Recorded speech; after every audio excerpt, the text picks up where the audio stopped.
Bossing, may pre-taste ba yan? Oo, boss. Kaso yung laman, puso, buhay pa, tibok-tibok pa. Yun lang, aray. So ayun mga ka-all goods, no? Sa paglalakad ko nga dito sa Villalobos, dito sa Quiapo, may nadaanan ako dito nagbebenta ng lugaw dito kay Kuya Binoy. Ang bagong bukas lang sila dito kaya tikman natin. Bossing, magandang araw. Boss, Anong pangalan mo, boss? Binoy po, sir. Boss, matagal na ba kayo dito? Parang bago lang kayo nagtitinda ng lugaw, ah. Bago pa lang po, 1 month pa lang po. Boss, anong pagkakaiba niyan sa mga lugawan dito na dapat namin tikman? Oo, boss, kailangan nyo matikman.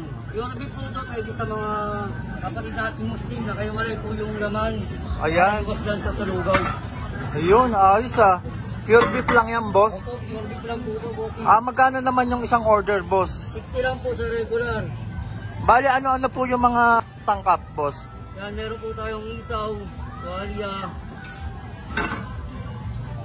taba, yung tabayan.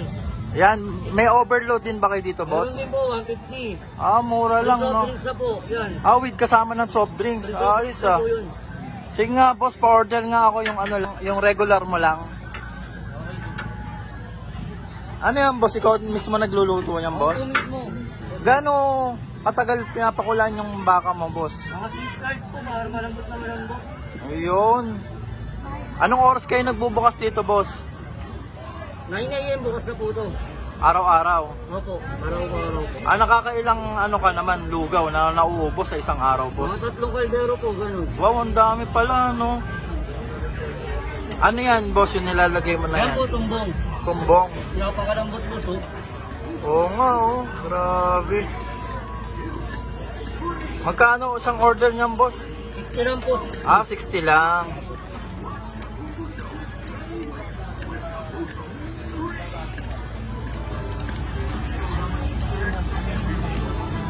Hindi po tayo prita ba? Wow, ayos ah. Ano yan, boss? Baka porkit vlogger lang, may free tayo. Hindi po. Lahat pwede. Yun. Yun. Po yan para po sa lahat. Ayos, ganun sana. Grabe guys, oh. Laman pa lang, solid na, panalo ka na. Ang dami ng serving nila, sir, oh. Tsaka kahit di vlogger daw, ganyan talaga yung serving nila dito. Ito talaga tabahan natin dito, bossing. Boss, bukod dyan sa lugaw, ano pa po yung ino-offer nyo dito? Meron din tayo kuha, lumpia. Ayun, magkano isang order, boss? 15 pesos lang po. Ayun. Boss, para sa mga viewers natin na gustong matikman yung lugaw ni Binoy, saan ba ito malulocate? Sa 214, Villalobos Street, Quiapo, Manila lang, boss. Malapit lang po kayo, Marigold, sa tayo labang. Ayun, salamat, bossing. Okay mga ka-all goods, no, eto na yung in-order ko kay Kuya Binoy na lugaw nila na 60 pesos. Sabi guys, hindi pa to overload pero ganito nakadami yung serving nila. Tsaka tingnan nyo naman kung gaano sila ka-generous. Sahog pa lang ng lugaw nila, panalong panalo ka na. Post pure na baka yung nilalagay nila dito kaya pwede rin sa mga kapatid nating Muslim. Sa pang nagustuhan ko dito, yung lugaw nila, nakabukod yung laman, hindi nakahalo. Kaya makakasigurado ka na hindi malansa yung lugaw na makakain mo. Eto pa, hindi lang basta kanin yung gamit nila dito, pure malagkit talaga. Okay, tikman na natin yung logo ni Kuya Binoy.